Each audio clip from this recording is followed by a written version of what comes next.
fighting for each other. And no matter what happens, we just say, what's next? That's all we do. Somebody turn on some damn music!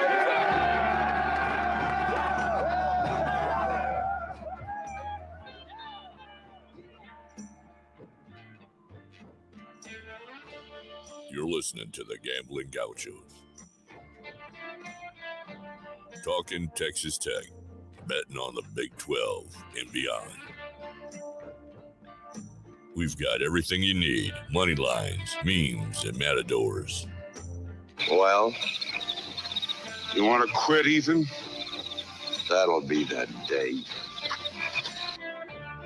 Now, here's Kyle Jacobson and Rob Bro, the Moneyline Matadors, the Casino Cowboys, the Parlay Picadors.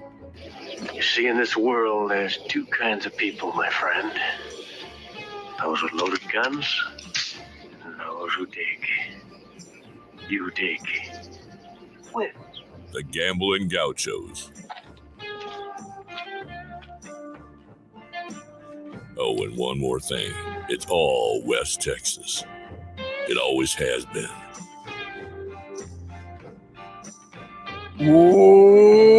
Welcome in. It's the Gamblin Gauchos. I'm Rob Rowe. He's Kyle Jacobson, live in the Cardinal Sports Center studio. If you need to gear up for anything sports related, Texas Tech or otherwise, hit up Cardinal Sports Center online, mycardinalsports.com, or in person in Lubbock, Texas, or Plano. You need to get you a sweet Gamblin Gauchos hat like this. If you're on the video stream. If you're not, then just imagine a Gamblin Gauchos hat. We are live on our second home, a home we love, really. Our first home. Is this our first home or second home? What would you call it?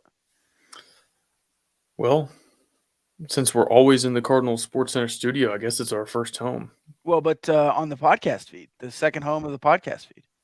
Oh, see, I totally knew what you meant. I was just, I'm so loyal to our sponsors. I was, different podcast feed. Yeah. Round 2 here on the Republic of Football Network with Dave Campbell's. I feel like I know that Craven and Tep are going to listen to this, and we did not rehearse the shout out thing we're supposed to do. So promo. We'll get that a little more polished up for next episode. Yeah, we need to get the promo in. Well, that'll be something we record. We're gonna have to do. We'll produce that legitimately. Yeah. You have any ideas on that? No. Full transparency, haven't had a ton of time to look at it. I have a real job in real life, and sometimes that takes more time than I would like it to from my secondary job of being a podcast host. We'll figure out something fun for that. Maybe just like you can listen to the Gamblin Gauchos. Just 30 seconds of that. Yeah, we need the air horn. I think you and I mentioned that we've underutilized the soundboard recently, so we need more air horn and dog and cha-ching and all that good stuff. Do you hate the Gamblin Gauchos? You're not that guy, pal. Trust me. You're not that guy. There you go. Something like that. That's what I think Marquise Noel and Keontae Johnson were telling Tom Izzo a couple hours ago. No. Yeah. Dude, after that ankle injury, thought the Cats were toast. Put him on his back. How about Kansas State? Picked 10th in their conference, and they're one of the last 8 standing in the entire country, and all they did to get there was beat Kentucky and Michigan State, which I know 6 seed, 7 seed, but it's still Kentucky and Michigan State. They have every single conceivable advantage over a program like Kansas State. Their head coaches have coached 500 career NCAA tournament games. Jerome Tang is in year 1. They've got facilities, the money, the recruiting, the NIL, and all Jerome Tang does in year 1 is just, we'll just blow right past you to the Elite 8. No big deal. And then our boy Patrick Mahomes recognizing Noel goat to goat there after the game. That was awesome. That's I had to so adjust cool. my camera. Like, underrated part of Mahomes going to Kansas City is, of course, one giant Big 12 fan base. Texas Tech is pulling for him. But most Jayhawks and Kansas State Wildcats that I know are Chiefs fans. So we've got like 30% of the current Big 12 pulling for Mahomes on NFL Sundays. It's pretty awesome. I know you like the bit of the handshake gif. All reliable. Yeah, that's good for about 150 likes every single NFL Sunday. So, well, I would say week 1 through 5, maybe 350. And then maybe week 6 through 12, maybe 200. And then into the playoffs, maybe 150, and then back up as you go along in the playoffs. Back to the Super Bowl where it's up around 350 again. I could look if we're curious enough just to. There was a noticeable drop as the season went on. Yeah, I will say though, nobody ever called us out. Like, hey guys, you posted this 14 times already this year. They just roll with it and they're like, whatever. You've been called out for bits before. I think you take that word as a negative. I think people understand that we're bit guys. I don't take offense to it, and I acknowledge that we do bits.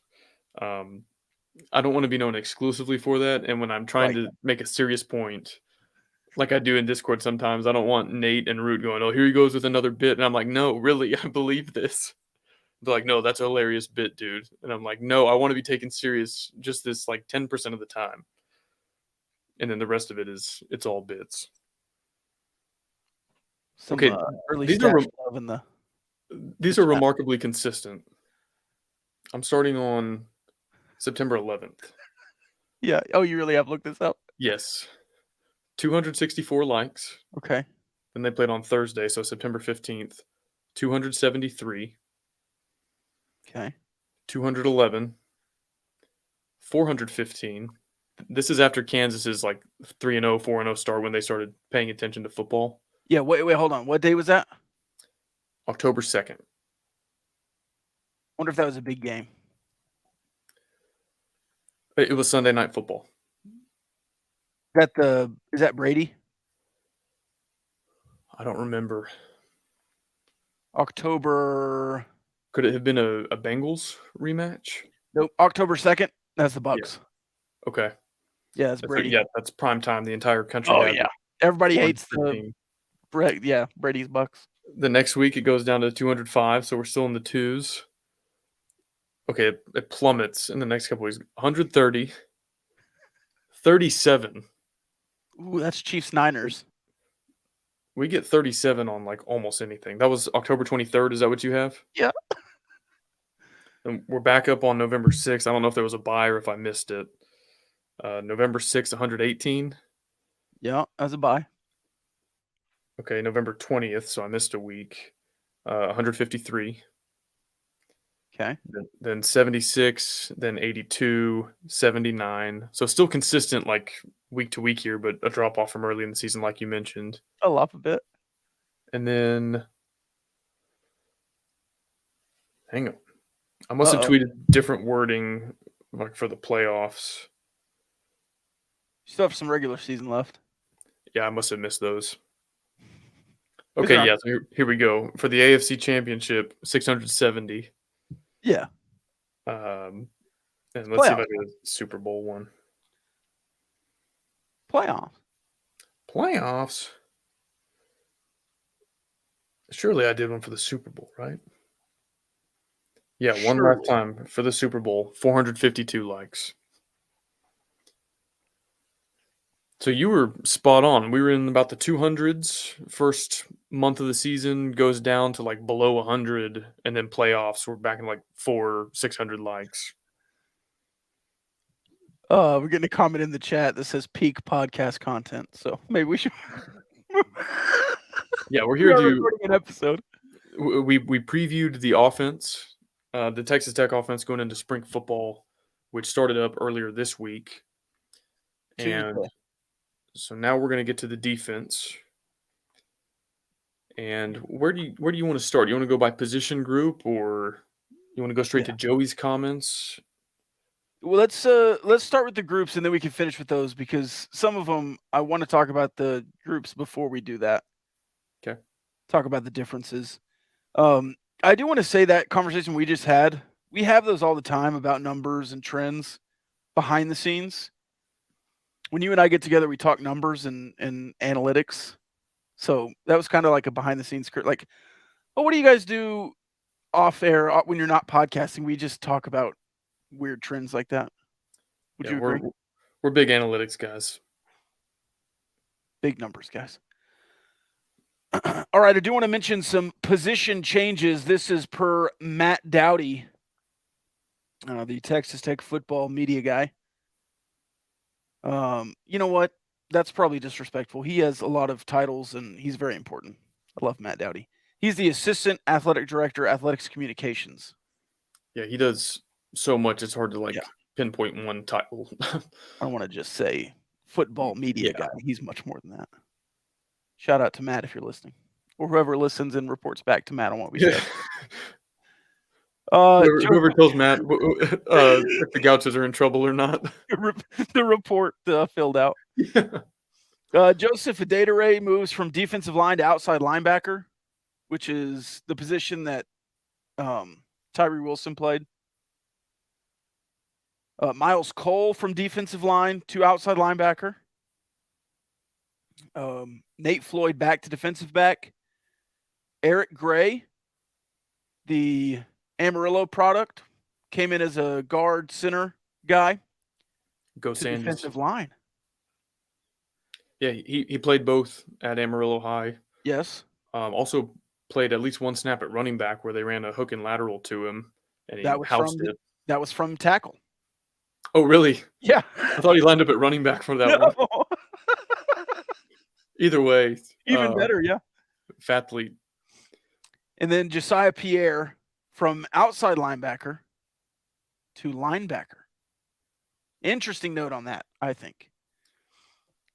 I agree. If he gets to the middle of the field and is playing more that kind of off the ball linebacker role or middle linebacker, that'll be interesting to see. All right, now we can talk through what you're seeing. Your name there. We'll start with the front seven.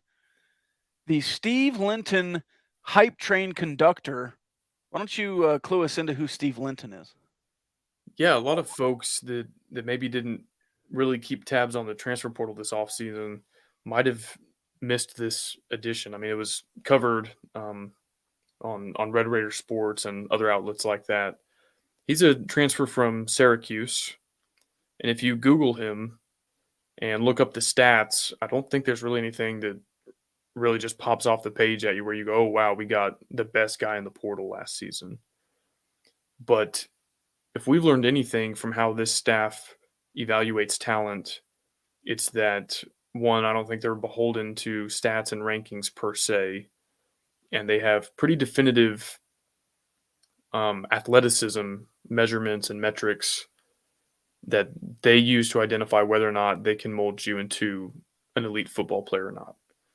And I don't know if this has ever been confirmed anywhere, but like we've heard, I don't know if they won't take a lineman if they can't dunk, but if they can dunk, then that's like a sign that obviously the big man can jump a little bit and has some athleticism. And so looking for things like that, looking for certain track and field times if they're more like skill position players. That's why they got 2 linebackers in the high school recruiting class that are elite 60-meter, 110-meter hurdlers. So anyway, I say all that. If you check out Steve Linton, you go, well, he doesn't look like this major addition. He's not from a big football school or anything like that. But the way this staff has talked about him, they said he's put on 15 to 20 pounds since he got here, which I think will help him stay healthy. I think he's battled injuries throughout his collegiate career. And I think it was Blanchard tweeted, he said, like, go ahead and save this, bookmark this, but Steve Linton will be all Big 12. I think that was the prediction he made. Might have been a different type of accolade, but they're doing nothing to like pump the brakes on the hype for Steve Linton at that edge outside linebacker spot. You don't replace Tyree Wilson because he's a top 5 pick, But clearly they think they have something here and another very high quality football player to try your best to fill the void left by Tyree Wilson. Yeah, and they talked about Linton, or Joey did, and mentioned the weight. Said he never played a game over like 215, 217, and now he's up at 235. Yeah. Like, all right, let's go. And then he did say he could carry more weight, or it looks like his frame could carry more weight. So I would be interested to see what he plays with in September. Going back now, I remember I didn't connect these dots till just now. I think it was Ben Golan with Red Raider Sports kind of reported that Syracuse is like pretty behind in terms of feeding their athletes. Yeah. Obviously every school has different strength and conditioning, different diets, but they were not really supplying their football players with a certain number of meals or calories a day, like is probably expected at most Power 5 programs. And so it sounds like an oversimplification, and maybe he's doing something different in the weight room too. But I think they weren't feeding him enough to put on and keep on weight. And so it's one of those things. If you just show up and watch the games on Saturdays in the fall, you don't think about winning games and putting on weight in February. But those things are important, and that makes me think that this program, like soup to nuts, I think they've nailed the talent evaluation. They're feeding the guys right, strength and conditioning. A lot of guys set personal bests in the weight room last offseason. I'm sure that'll happen again this season. Oh, yeah. It makes you just think that, like, top to bottom, everybody in the program is doing their jobs, and it's not just – they're not just thinking X's and O's. They're not just thinking, one thing or another. Like, they've got it down top to bottom. At least that's what I think when I hear stories about a guy like Steve Linton. So you have Steve Linton, Miles Cole, we just mentioned. You have the two returners there at defensive line on the inside, Tony Bradford, and Jalen Hutchings. Adedire, who true freshman, kind of thrust into action last year, but played well. Do you think this defensive line, even without Tyree Wilson, could be better as a unit? Interesting question. Can you Google something for me real quick? Yeah, man. It's almost 10 o'clock. I'm not sure if this is open or closed, but can you check for me and see if the A gaps are open? No, they're not. No, they're closed. And they've been closed for a long time, or at least all the way back to last season. I want to circle back and talk more about Miles Cole and that defensive end spot. But at defensive tackle, Jalen Hutchings and Tony Bradford have a combined 72 collegiate starts between the two of them. Which if you start all 12 games your sophomore, junior, and senior year, that's 36. That's basically what they both have. I think Hutchings has more starts than Bradford, but that is a lot of combined experience. Yes. And at a position that, going back to Cliff, you just didn't recruit, and you take a flyer on a JUCO guy, and you had a couple guys that stepped up. I remember Big Mike Thomas, he made some plays at that spot. But you haven't had too soon. But you haven't had two guys that good and that stayed here that long, had time to get that much experience since I don't know when. I think they both provide this sounds so cliche, but the leadership component within the program, you need guys that, it's one of those things. When it's coming from the coach, it's like being told to do something by your parents, and you're like, I'm sick of hearing from my parents. When your friends or your brother or somebody says something to you, and you're like, okay, yeah, I want to follow that example, or, I'll take that advice a little differently than I would versus if my parents were telling me. And so, I don't know. I'm going to miss those guys a lot. I was so stoked when they announced they were coming back because they had the COVID year. They could have gone, and they're just almost irreplaceable types on the field and just kind of in the locker room type presences. So behind them, you had a guy that should be a Power 5 starter in Philip Bleedy, Gamblin Gauchos athlete, Philip Bleedy. And, this is the good and the bad of the transfer portal. Individually, he deserved more playing time, and transferred, had offers from Power 5 programs, and he'll get more playing time at Indiana. The downside is Texas Tech loses a really good football player. I think they tried to maybe take away some of that sting and get some depth with a portal addition, Quincy Ledette. Do you think that's how you pronounce that last name? Louisiana boy. Yeah. So anyway, you hope those guys can stay healthy for sure, because I think the depth is maybe your only concern there. If those guys, they start to suck wind a little bit after snap number 75, 80, and in some of those Big 12 games, you would need a lot from them if they're not rotating in and out. But I think for individual position groups, I might like your interior defensive line better than any other position group on the roster, offense or defense. Yeah, you mentioned it there. You've had one good defensive tackle a couple of times in the Cliff era and then since. But just imagine in the Cliff era if you had two Broderick Washingtons instead of just one. And for like 4 or 5 years as starters. Yeah. I mean, that's what Broderick had. Yeah. So very excited about the defensive line. Going back to the edge, Miles Cole is a name you mentioned. Mm-hmm. Incredibly, this is where I think the staff is so great. Like he transferred from, was it Louisiana Monroe or Louisiana Lafayette? I can't remember which one. Monroe, I believe. I think that's right. And again, probably not a ton of fanfare surrounding his recruitment in the portal, but James Blanchard knew that his wingspan was like 12 feet.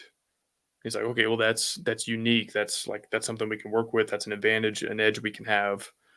And so he's built like a, I don't know what, prototypical defensive end, I guess. And the long arms is such a important factor also for the offensive tackles, because basically whoever can make contact with the hands first is going to win that battle more often than not. And he really flashed in the bowl game, flashed prior to the bowl game when he had a little bit more opportunity after Tyree Wilson got hurt. And so whether it's him or a Dataray or maybe even a couple other names we haven't mentioned, again, Tyree Wilson is trending toward top 5, top 10 pick at the worst. You don't just replace that guy, but to your question earlier, can they work together as a unit based on what you have returning on the interior and the depth you have at that edge position? Maybe, or at least not a significant drop off. Yeah, Miles Cole was playing inside last year, allegedly moving to the edge this year and playing outside linebacker. He's 6'6", 285. I'm going to say a name in the NFL, Chris Jones. Similar body style. I think Chris Jones is 300, but those long arms matter. I'm pretty sure I heard this right. This might be a little bit of an exaggeration, but this will tell you how atypical Miles Cole's length is. They said when he goes to the NFL Combine and they measure his wingspan, he'll have the largest wingspan in NFL Combine history. Wow. And again, I don't know if that's a literal, like we took this measurement and he's a half an inch longer than anybody else, or if they were saying like he's up there. But that's a recruiting find. Like he came out of a Group of 5 conference, ULM, probably didn't have a ton of Power 5 programs after him, but that's one of those things that Blanchard and his team, or somebody on his team, whether it was Nance or whoever, noticed. And that's a guy who I think you saw improvement within the season, and you're excited about with another offseason under his belt with the strength and conditioning, going up against Power 5 guys all spring, what he might look like come fall. Chris Jones' wingspan is 85 inches. Yeah, so that's more than 7 feet. Yeah. So that's similar body style in Miles Cole. So yeah, around 85 inches, I would assume. I think let's skip linebacker for a second. We'll go to the defensive backs. Well, hang on. There's another guy I want to talk about on the defensive line. Okay. / edge. I don't know what they have him listed as. I'm gonna do something really brave here, Rob, and admit that I was wrong about something football related. Doesn't happen often. Yeah. So I remember this very vividly. It was the Kansas game in Lubbock when Tyree Wilson went down, Okay, I know what you're talking about. and they sent in this kid, number 17, Yeah. to get some snaps in relief. And you and I were in a group text with a mutual friend. And he goes, "Hey, who's this number 17 kid? And can he play?" And I said, "It's Isaac Smith." And no, he can't play. Like, he was a Wells guy, 2-star kid out of Oklahoma. He's never played before. I basically told him, I was like, don't expect a lot here. Like, we must just not have much depth. Well, like, real early, he makes a great play. Gets off his block, goes horizontal or lateral across the line, makes a great stop behind the line of scrimmage. And I was like, okay, like, hey, maybe I was wrong. Maybe that was a fluke play. But the rest of that game, and then the last couple games when Tyree Wilson remained out with the injury, he kept making noise in the opponent's backfield. And he was I think, redshirt freshman last year. So another young guy. He filled out really well after high school. And so he's per Don Williams, he's out for the spring, which is unfortunate because he was a guy that I was gonna, have eyes on during some of those scrimmages and see how he was progressing. But another guy, just like a Data Ray, just like Miles Cole, that flashed a ton at that position. And whether he gets an opportunity to make that kind of impact this season or not, based on some of the guys ahead of him on the depth chart, potentially, still a guy that will have 2 or 3 years left potentially after that. And small sample size, but it appears that I was very wrong on Isaac Smith. I thought he was a reach coming out of high school, but he looked legit, in my opinion, the last half of that season. Can I read the quote? Oh, yeah, do you have it? Yeah. Who is 17? This is from Kyle. Isaac Smith, second-year player recruited by Wells. The mutual friend says, from where is he a player? Kyle, in 4 separate texts, says, Oklahoma. No. Only other offer was Tulsa. Wells recruiting in a nutshell. Okay, that part is true. And, like, it's a numbers game. If that's your entire recruiting strategy, it's probably not going to work out well, but there are exceptions to every rule. And he certainly appears – he was a guy – I mean, I'm being totally honest here. It was a guy in that class I was like, okay, like, I mean, I guess you need numbers, but I wish we were, fishing in a different pond. But, hey, I would love to be wrong about anybody like that, and he shut me up. He's like one of my favorite. I'm pretty hyped about him now, and like I said, glad to be wrong. I did respond. He's made plays every time he's been on the field, so I feel good about that. I will say this. Just picture this, Kyle. It's 3rd and 15. Late in the game. You're on defense. You need a stop. Miles Cole playing 3 technique. Data Ray, Isaac Smith on the outside. Jalen Hutchings at the nose. Josiah Pierre on a blitz from middle linebacker up the middle. Like, you're getting home, right? Yeah, or you drop one of those guys and bring Tyler Owens from the safety position if you want to get real creative. Yeah. As fast as he is, you could do some pretty fun stuff. We haven't even gotten to the star position yet. That was Muddy Waters. So, yeah, you could probably cook up some really creative blitz looks with this kind of personnel. So would you say linebacker is kind of the most, position of the defense? On the entire team. Yeah. Offense, defense. Yeah. Of course, you have a lot of returners on offense. Not nearly as many returners on defense. Still quite a few. Ty Kana, is he going to be a guy as a redshirt freshman to make a jump? Josiah Pierre, is he going to be a guy that kind of lives in the linebacker world again after playing a year of defensive line or outside linebacker? You're still waiting on some eligibility issues on a guy. So would you say that is the most open position, period? Or is there some maybe, running back or outside receiver or one of those positions might kind of, you don't know who's going to be the starter, but everyone's going to play kind of thing? No, I think in terms of certainty of production, what you're going to get from each position group, linebacker is by far, like by a pretty wide margin, the position group I'm most nervous about, most unsure about, which doesn't mean it's going to be a bad position group, but you just look at your returning production. You're returning, 80 something percent of your receiving yards, 60 something percent of your rushing yards. I don't know about snaps on the offensive line, but you're returning Caleb Rogers, Dennis Wilburn. Who else am I missing there? Landon Peterson got some run last year. Jacoby Jackson got some runs. Like, anyway, you return a lot of snaps on the offensive line. You're returning all 4 of your starting defensive backs, and so your interceptions, deflected passes, you're returning most of those. It's linebacker where, like Tyree Wilson leaves a gaping hole on the defensive line if you count that edge position as D line.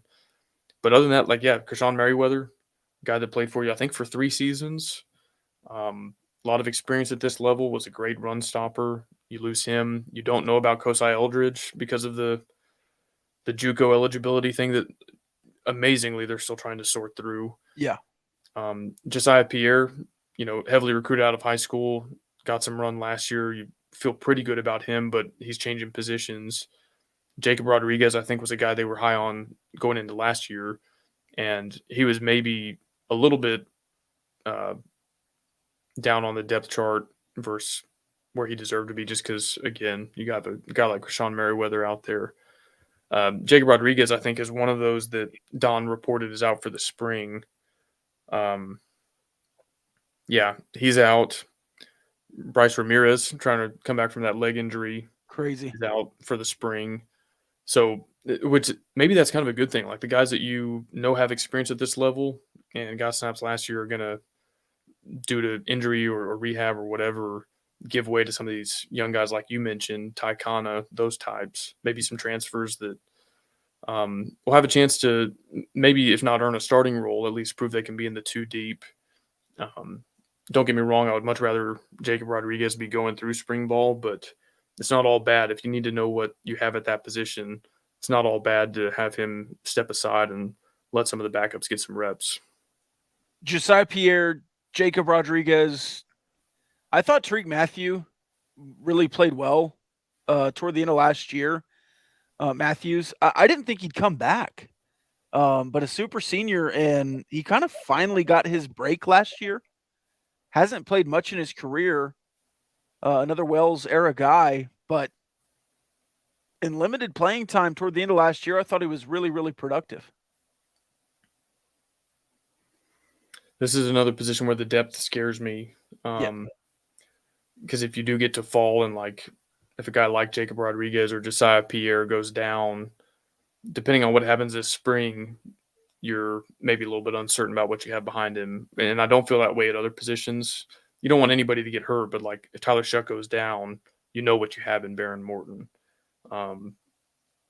D end, we just rattled off 4 guys that could be starting at defensive end. So it's a little bit more precarious at that linebacker spot. But yeah, that's the biggest question mark in my mind. And I think the numbers prove that based on returning experience, snaps, production, and just sort of eye test. Like Jacob Rodriguez was a high school quarterback. And so even the fact that he's your starting middle linebacker is a little bit strange.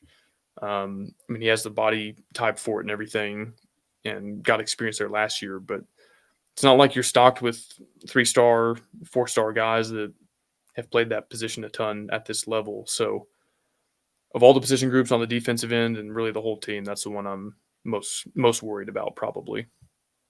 You have 11 guys listed as outside linebacker on the spring roster.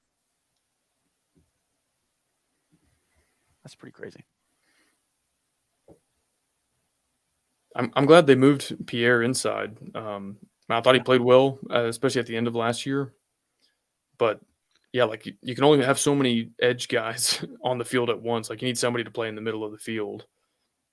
I think he's also, as good as Krishawn Merriweather was, he was especially effective as a run stopper. He was a legit, like, 240 pounds, probably not a great, runner in open space if he was tasked with kind of covering the middle of the field. I think Josiah Pierre is a little bit better equipped for that, maybe a little more quick twitch athleticism than his predecessor in Merriweather. And so Might take some getting used to if he hasn't played that position before, especially at this level. But I think he might have a higher ceiling, at least in pass coverage, than we saw last year with Merriweather. When he came from Florida, I thought he was going to be playing that position, and he did. And then last year he moves down and then over. So I think you just kind of, hey, best athlete, open position, can do it. Let's see if he excels. Because you want all of your best athletes on the field. And I think that's just a case of, hey, best athlete, best position. Let's see if it works. Yeah. And real quick on Bryce Ramirez, I think we said this after the bowl game when we did that episode. Nobody could have blamed him if he didn't want to play ever again. That was a brutal injury. I almost hate that I saw it. And you know they didn't show the replay after they realized the severity of it. But Right. one of those things I thought, like, yeah, they might keep him on scholarship. He might be around the team as like a coaching assistant or whatever.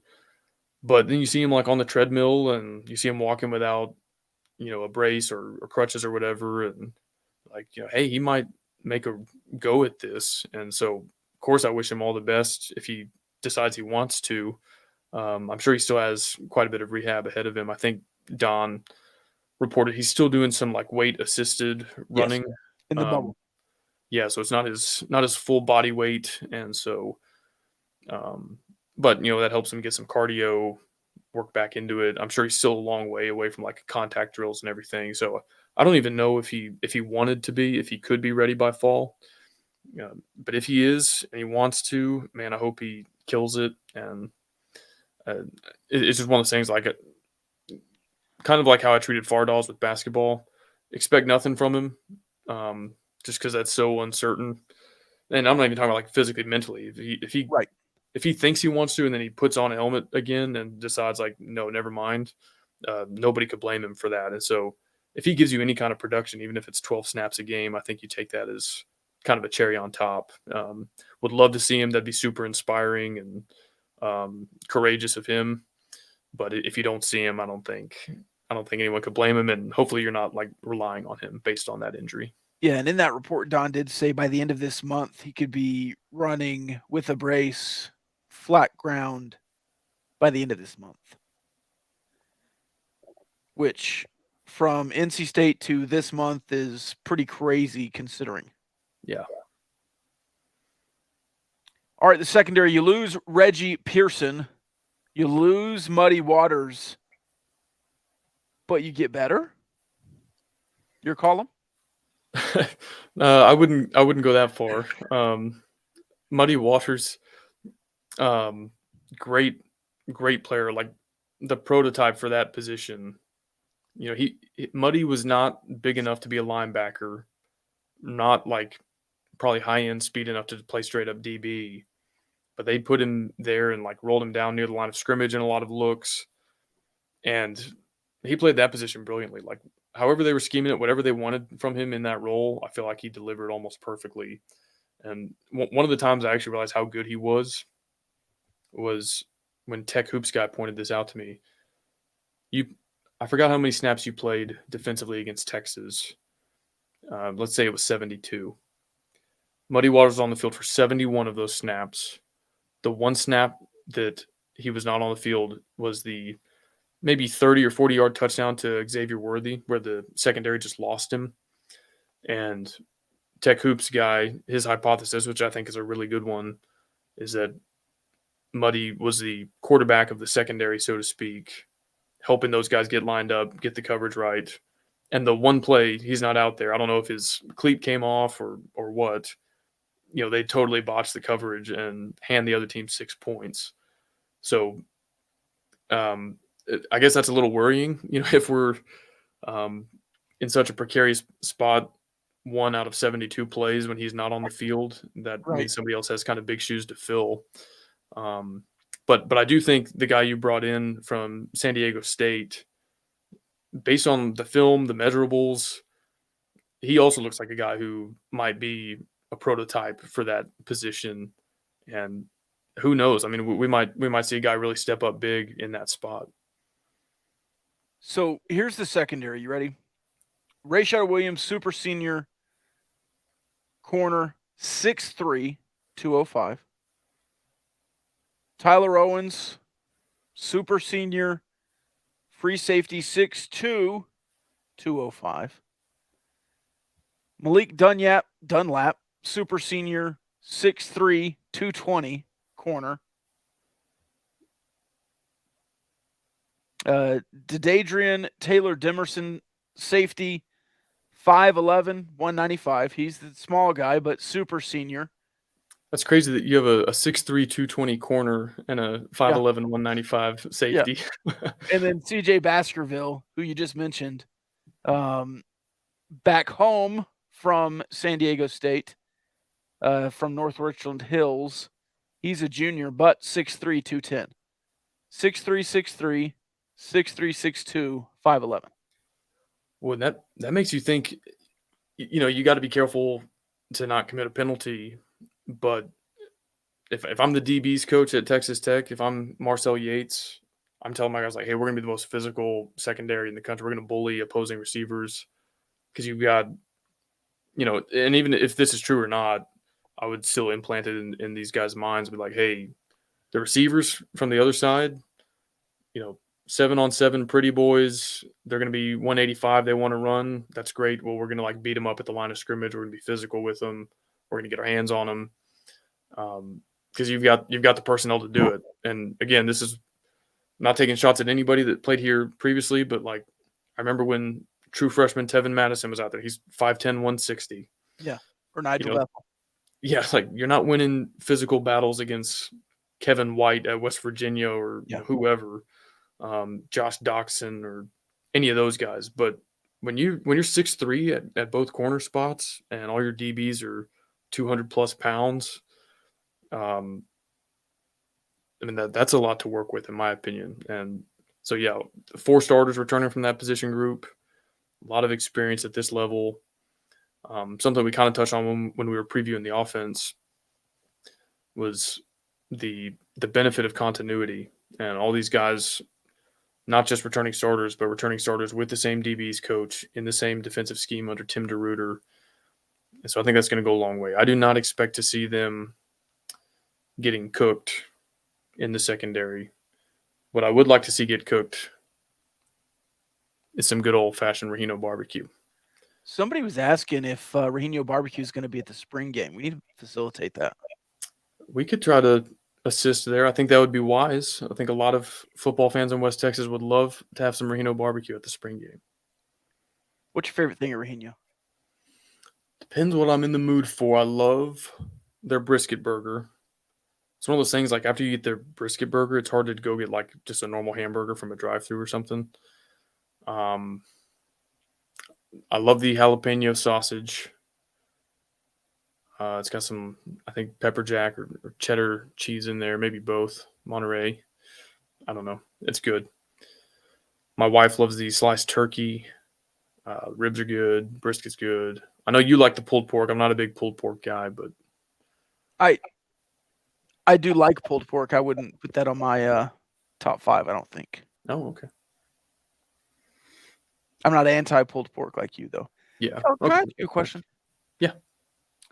If you make a burger at home, what's on it? Ideally or typically? Typically. Probably just plain and dry. Okay. Cheese? Yeah. Kraft single or I do I like sharp cheddar. Okay. Pre-sliced? If I have bacon, I'll put bacon on it. Okay. Especially on the grill. No sauce? Usually not, no. Okay. But if I'm at a restaurant or if I've got all the fixings, I like grilled onions, I like lettuce, I like pickles, jalapenos if those are available. So yeah, I dress it up more if the ingredients are available, but I don't necessarily have all that at my house all the time. So Gotcha. Grilled onions. Some of the best. Yes. Anyway, Rahino barbecue.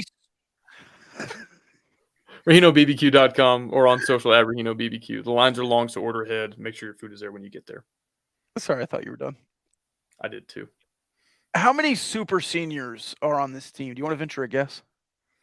Over under 14.5. Okay, I was going to set the over-under at 12.5.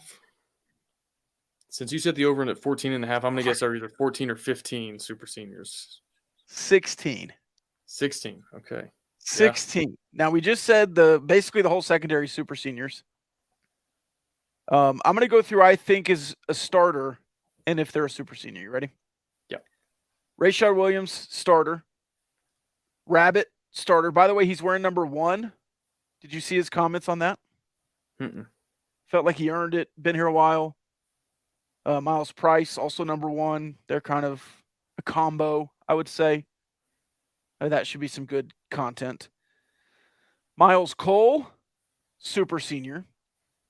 Tyler Owens, super senior. Xavier White, starter. I don't know, but super senior. Glad he's back. Malik Dunlap, super senior. Austin McNamara, super senior. Tariq Matthews, I think he'll play the most of his career this year, but I wouldn't really call him a starter yet. Henry Teeter is one of those. Rusty Stats, super senior, starting center. Dennis Wilburn, I think will start at guard, super senior. Cole Spencer, super senior. Jalen Hutchings, super senior. Tony Bradford, super senior. That's a lot of super seniors starting on this team. That makes you feel good. Yeah, it's not like you have a bunch of old guys just like taking roster spots. Those are at minimum contributors, if not starters. And this is a little bit off topic. We're almost to the end of COVID seniors, right? Because you had to be playing in 2020 to. It'll just be so much easier to track this when, okay, is he a senior or is he a redshirt super COVID senior with a waiver? And it's so hard to keep track of. Okay, does he have 1 year? Is he out of eligibility? Does he have 2 years? Because he could technically redshirt. I'm glad all those guys are back, but I'll also be happy, and I guess it'll be 2025 when there's no more COVID people, and it's just good old fashioned. Are you redshirt or true classification? Yeah. I'm happy to get back to that. Although I say that the Morales brothers were here for 17 years before COVID was a thing, so who knows? You really get 6 if you redshirt and get injured. Yeah. You get 6 seasons. It's just so tough. To play 4. I feel like we've done this every year since COVID. Game 7, game 8, a guy starts playing really well, and we're like, well, he went through senior day, but can he come back as a COVID senior? Or people start back counting. They're like, well, did he get here in 2019 or was he here? So anyway, it'll just be a lot easier when that's all over with. Here's a comment. They need to just give athletes 5 years. It can take 5 years to finish a degree. Amen. With the amount of hours it takes as compared to degrees back in the day when 4 years made sense.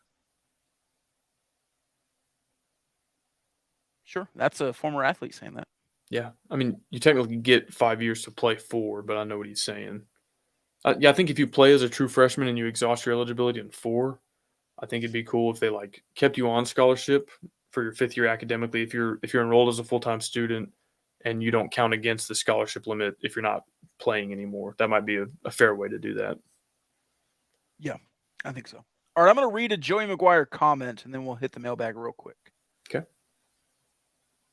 Joey McGuire says, the guys that were on the bowl team are probably going to be mad at me, but I think this team right now beats the bowl team by 14 points. As a reminder, Texas Tech beat Ole Miss in the Texas Bowl 42-25. Side note, the Texas Bowl, forget us. We're not coming back, all right? You're rent-free in the Texas Bowl Twitter field. Lots of Jeff Goodman, the Texas Bowl, whenever they need engagement, they just tweet about Texas Tech, and we come running. Stop. It's a little bit desperate on their part. A little bit. And, it speaks to why they wanted you there. They know that Texas Tech is going to bring a crowd, but it's hey, we're not going to the Texas Bowl every year, I hope not. You got to let us fly. Yeah. You got to let us spread our wings and fly a little bit. Let us go, man. We're going to the playoff. So here's a question: playoffs. Um, what's the big difference between if this team can beat the bowl team by 14 points, which players or position groups are making that much of a difference? Because we just went over that you're returning a lot of starters. Offensive line. I think they feel way better about this offensive line as compared to the last one. Tyler Shuck's the same. Does Dre McCray provide that much of a deep threat? Do you like these two running backs? Do you think Steve Linton and Miles Cole are deeper than what you had? Now, you didn't have Tyree Wilson in the bowl game. So he's not saying this year's team would beat last year's team by 14. He's saying the bowl team. But I think offensive line is the biggest part of it. Stats, Spencer Wilburn in the middle, I think is much, much stronger than the middle you had last year. I'm with you. I mean, I don't know what else the answer could be. Right. Unless, Dadrian Taylor Demerson or Tyler Shuck got so much better in between years 4 and 5 of their college careers or something. Right. We just said the whole secondary's back. Yeah, and like I said, it's not a knock on those guys at all, but it's like if you had brought in this insane transfer portal class and had like the football version of Matt Mooney and Tariq Owens, and you could point to like, okay, yeah, like they're going to be difference makers. But to see a lot of the same faces, for him to say that, I think means that like they're picking up the scheme better. Maybe they're deeper, or I don't know. Bigger, team stronger chemistry is better. I thought that was an interesting comment, and there have been other, I think, more private comments from the McGuire camp that have been shared in our Discord, just like secondhand stuff, or like a fan like tweeted a screenshot of his DMs with Joey. That was wild. So what I'm getting at is Joey, I don't know if he's trying or not, but he does nothing to like manage expectations. No. I had an old boss who taught me under promise, over deliver. Joey is like over promise and hope we can deliver. Can I be in the trust tree, the cone of trust? Please. If I was Joey's PR guy, I would say, Joey, I love the enthusiasm. Stop DMing random fans. We're going to the playoffs. Like, they love it. The fans love it. But just you're setting yourself up for, I don't know. Well, I think you gotta know your audience. Like, do you tell your team, we're gonna win the Big 12. We're going 12-0. Absolutely. Like, why in the world would you take any other message to your team? So, hey, we might be pretty good this year, but there's some tough games. Like, let's just try to win 8 or 9 of them. Like, no. Right. What the hell do you think we're doing all offseason? Like, we're trying to win every game. Yeah. But like when Don Williams has a microphone in your face, do you say like, hey, this team, they could blow last year's team out of the water? Like, yeah. I was like, well, so I don't know. And hey, maybe he just welcomes the scrutiny and the expectation that goes along with that. But he doesn't do your typical cliche coach speak. Oh, don't get me wrong. I love it. Oh, yeah. I'm 100% in. And he didn't say we're going to the playoff this year. He just said we're going to win a national championship. Yeah, he said it will happen. It will happen. But good grief if I'm not a little afraid of how pumped I am for this season. Yeah. And I'm just the battered dog in me is like, I've been a Tech fan long enough, and like I don't want to be 3-5 in late October and have opposing fans like throwing those comments back at us. It all runs through Lubbock, baby. Yeah, right. But like, hey, if he's not scared of that, then like, why should we be as fans? Like we can't impact the games. We can't make them any better during spring practice. And so maybe he wants them to, maybe he's telling them like, hey, this isn't just a belief we have in the locker room. Like this is a belief we carry with us everywhere we go. And if he thinks that's going to work, then I'm not going to question him on how to run a football program. At practice, Joey McGuire's bill of his hat has a piece of tape on it. It just says effort. I love it. That is so Texas high school football coach. 100%. It hurts. It is Exactly that. Yeah. All right, you want to hit a mailbag? Let's do it. See, diversified lenders mailbag. If you need to turn your cash into, if you need to turn your accounts receivable into cash, call diversified lenders. Double Red Raider, double generation, double the money for you. Well, I don't know if I can promise that, but with the loss of Tyree Wilson, who do you expect to step up and have a big year on the front seven? I think, yeah. Steve Linton. Yeah. He's one of like 4 names that I think could have a really big year at that spot. Yeah. Miles Cole, Adeda Ray in year 2. Isaac Smith, and then Steve Linton. With so many returnees, where do you rank the defense in regards to the Big 12? This is a good question. So I looked at, before we did this preview, I looked at where we finished on per possession stats, which if we have new listeners here, which we might, I hate, as you know, Rob, I hate just per game stats in football. It can vary so much based on tempo, possession, plays run. I think it's way better to look at per play, per possession. Anyway, you finish kind of like lower end of the middle of the conference in most of those. You're like 6th or 7th, I think, in most of the kind of key defensive categories. So you were not nearly as bad as you were for the better part of a decade, but you weren't top half of the conference either. All that to say, you kind of have something to build on for the first time in a while, because for the longest time, as you know, the hope, not the expectation, was like, hey, let's just try not to be dreadful on defense, and then maybe we can do enough on offense to win some games. Let's get 2 stops a game. Right.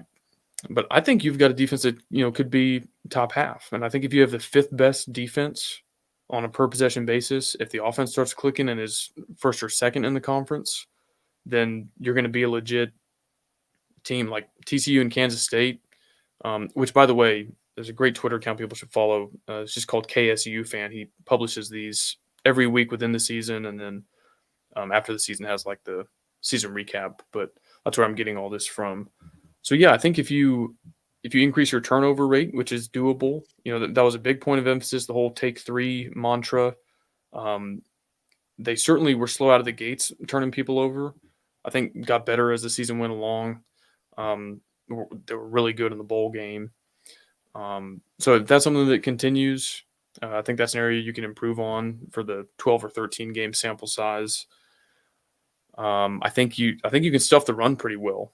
We talked about your interior defensive linemen, how much experience they have. They're both kind of honorable mention or second team all Big 12 types. If they improve and some guys that were sort of ahead of them in the conference leave, you might have 2 of the 8 or 10 best defensive tackles on anybody's roster as your 2 starters. Yeah. So anyway, all that to say, I think you have more upside for an entire season than you did last year, even though you're missing a huge piece in Tyree Wilson. But you didn't have him for the last 4 games against Power 5 competition. Yeah. Only half the game against Kansas. Yeah, so I think top half of the conference is a reasonable goal, and that you could, if you do that on the defensive side, depending on what the offense does, you could be setting yourself up for a really good season. If I told you finished 6th total defense, 4th total offense, would you be pretty happy with that? Yeah, I think that would probably result in 1, maybe 2 additional regular season wins from last year. Because your offense, they get all the fanfare, and people always associate Texas Tech with good offense, but they were also about middle of the pack. They were probably like 5th or 6th in most of these stats that I'm citing. The per game, like how many yards per drive are you getting, how many points per drive, your field goal rate, your turnover rate, your punt rate. So the offense was not, your typical top third of the conference offense. So they've got a lot of room to improve as well.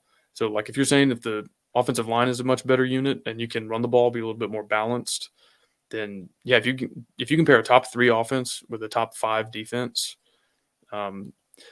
also I'm using terms like top 3 and top 5 for a 10-team conference. I've kind of forgotten that it's a 14-team conference, so Yeah. you can adjust that. Like Maybe a sixth and top fourth. 7 defense with a top 4 offense would be kind of I think that would represent a pretty good improvement versus where you stood last year. When chanting defense, would you rather hold the giant D or the fence? Got to hold the D. Let's go big D. So I'm the fence? Yeah.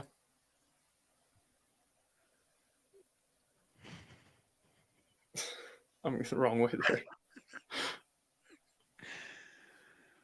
Oh, I just got bonked later. in the chat.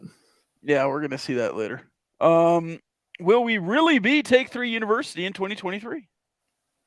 Yes.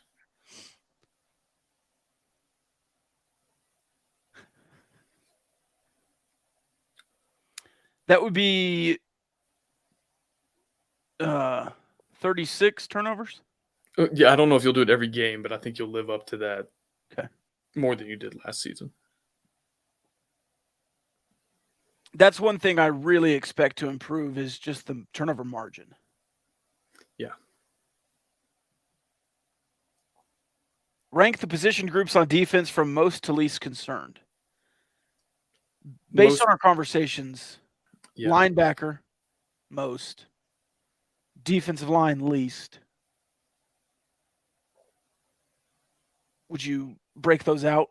Yeah, I think that DB and defensive line are close because I feel really confident in both groups, but I guess the uncertainty in the drop-off or potential drop-off between Muddy Waters and Baskerville, that's just kind of like a question mark within that position group, whereas D-line, I think no matter who winds up playing the edge positions with Bradford and Hutchings on the inside, I think they'll be pretty impeccable as a unit. Well, and the health of Tyler Owens. Can he stay healthy? Can he play? Yeah, and you lost Kobe Minor, you lost Reggie Pearson. Those would have been like your third corner, your third safety that you could rotate in on like some nickel or dime packages, or just to get reps in case of an injury or fatigue. So yeah, like maybe your depth at those two spots is a little bit less proven than it was last year. Who are the enforcers on defense? It's the two guys plugging the A gaps, in my opinion. I mean, it starts there. They're the most experienced, most proven. I hope that Josiah Pierre can grow into that at the middle linebacker spot, especially like I said, kind of covering and pass coverage over the middle of the field. That just wasn't really Krishawn Merriweather's game. But if guys crossing on like drag routes or whatever think they might get lit up by Josiah Pierre, who is pretty big man himself and can hit, he could take that role of enforcer, I think. Tyler Owens in the bowl game was laying some wood too. He was all over the place. I like that we just named like 4 guys. We didn't even get to some of those edge spots that could be enforcers. Yeah. Had you asked me in like 2018, I would have been like, hell if I know. Yeah. Gary Matthews Jr. Yeah. Dude, that poor guy. I think he would have excelled in this defense, though. He came here as a wide receiver, and they're like, how about you play defensive end? Like, he got put in a tough spot. Yeah. I remember him trying to cover Joe Mixon on a swing route, and untouched, of course, for touchdowns. Like, man, that is brutal. We didn't need to get into that. What other Dave Campbell, Texas football, Republic of Football school-specific pods have you listened to? Between Two Bears, that's the Baylor one, of course. I don't think TCU has one. No. Does Houston have one within the network? I don't think so. I think we just found some Houston, some guys that cover Houston. Yeah. I'll be honest, Rob. The 2 programs affiliated or soon to be affiliated with the SEC, unless we're playing them in the non-con, I don't know if I'll follow it that closely. I've listened to the Big 12 ones. I've yet to get outside of the Big 12, but I will this summer. I will too, and the one maybe that I'm most excited about that I haven't listened to yet, well, I take that back. So like 2 kind of front runners there would be the North Texas one, because Emo is there, Trey Cleveland is there. Yes. I live 30 minutes away now. I can go check out their games if they're playing well. And then Jeff Traylor in year 3 or 4, whatever he's in at UTSA, they've obviously got it rolling. I think their fan base is super into it. They might, who knows, they might be, if he's there and keeps building, they might be one of those group of 5 programs that can start competing for New Year's 6 berths if they can win 11 games in Conference USA or bumping up to the American. So those are the 2 from outside the Big 12 that I might be following most closely.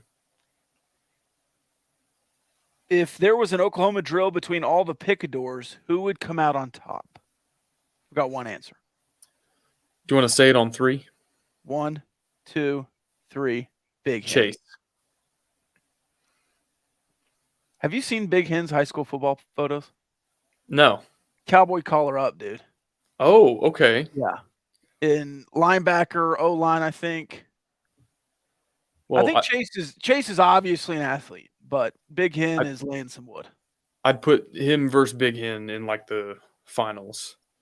Because Chase is like a legit, I don't know, 6'3". Yeah. Pretty well built. I feel like he could do some damage in an Oklahoma drill. But I might have to do the Shaq apology to Big Hen. I wasn't really familiar with your game. Low man wins. Bill Walton's kid. Is that a Short King joke? No. I just feel like he looks like he can give some leverage. Okay. Jackson, a little bit wiry frame. You see this comment? Sounds like a fun tailgate game in Wyoming. Can we do that in the parking lot before the game? I'll bring some helmets. We'll get 3-year Letterman to come check it out. Will Jimbo Fisher ever return Republic of Football's interview request? No, the dude's a bum. Shots fired.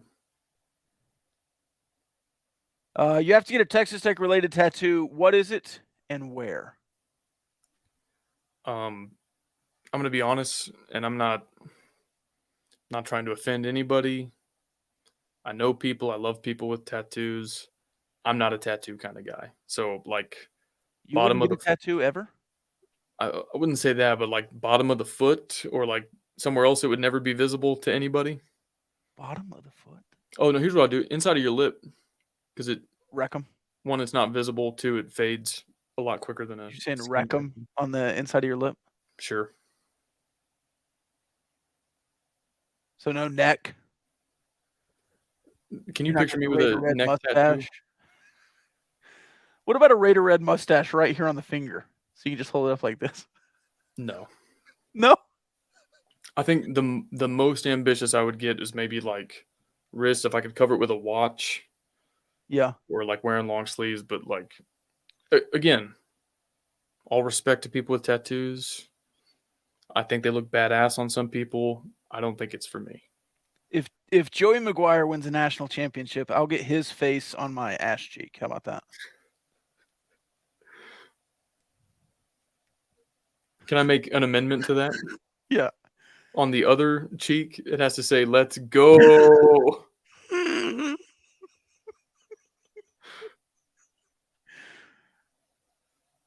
We'll workshop that one. I'm not going to really commit to that. This is going to get clipped. I commit to things all the time that I don't necessarily think will happen. I did think the Lady Raiders were going to make a postseason. I cashed in that one today.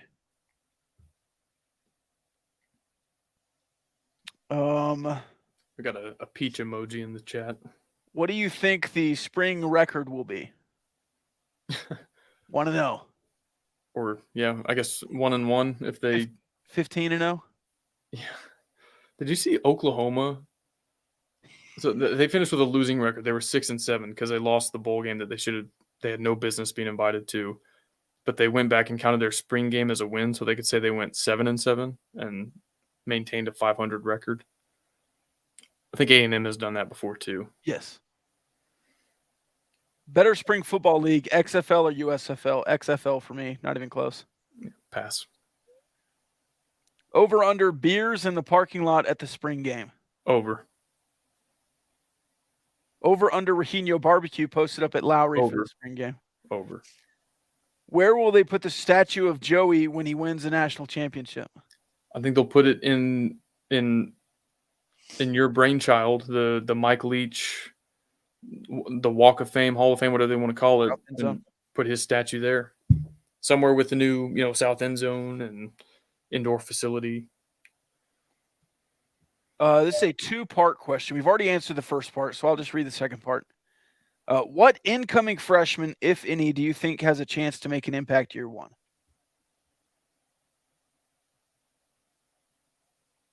Dingle? I think I'll go with one of those. I'm going to cheat a little bit and say that position group because Dingle and the young man from Louisiana, the other hurdler. What's his name? I'm blanking on it, but they're both playing inside linebacker, which, as we alluded to, is a position that is maybe lacking some depth. Sensei. That's all I can think of. Yeah, he's like got the ninja theme on his Twitter. I can like see his face. I know his high school colors and everything. But anyway, I think one, they're both freak athletes, but two, that could be a position where you don't have a bunch of third year, fourth year guys that are well proven. So if they show up and they can ball, and guys are still kind of rehabbing, coming back into fall camp at the end of the summer, I would say they have the most opportunity. And sometimes that's all it's a matter of. Like, you can be a baller, but if there's 6 guys ahead of you on the depth chart, you're not ever going to have the opportunity to show it. But those two might. By the way, I'm 3-0 in the Sweet 16 pick so far. Should Arkansas fire Eric Musselman? Florida Atlantic just beat Tennessee. I mean, no, but yes. Florida Atlantic beat Tennessee? Yeah. 10 seconds left at 62-55. They had like a 18% chance to win that game on BPI, but Tennessee was only a 4.5 point favorite. I picked FAU. I picked Tennessee. I What's had his kid's name? Justin Horn. Justin Horn. There you go. Jeez. If you're listening, Justin, sorry. I think he prefers his nickname anyways. We know and respect your game. We just, when Joey brings in this many dogs in one offseason, it's hard to keep them all straight. Dog. Of the guys here in the spring, because I think generally those are the guys that you see more often. Aiden Meeks, maybe as a returner. I don't think any of the offensive linemen or defensive linemen. Jordan Sanford, a 4-star defensive back. Brendan Jordan, defensive back. Maybe one of those two guys. Yeah, going back to what I was saying about how you lost your third safety and your third corner, maybe not in a starting role, but if one of those guys proves they can be in the rotation in a 5 or 6 defensive back look on 3rd and long or something, again, they might not carve out a starting role, but they might get some playing time early. Just for a point of emphasis, we've talked about depth quite a bit. Quarterback right now. Sorry, let me get back to it. QRST.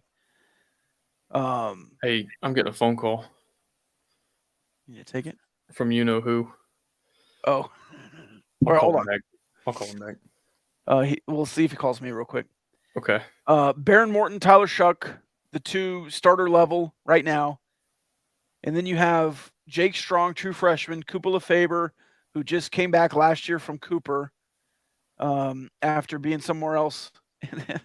And then Jaden Morris, the kid they signed last year. He's calling me now.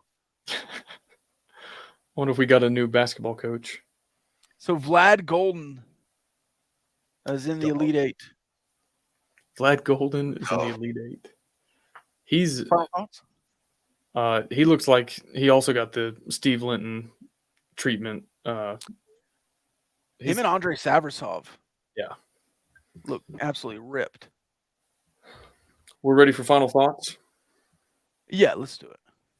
I told my wife this was going to be a quick episode. She was like, "Are you guys starting with final thoughts?" I love how she knows this. It's a good one, honey. No football final thoughts.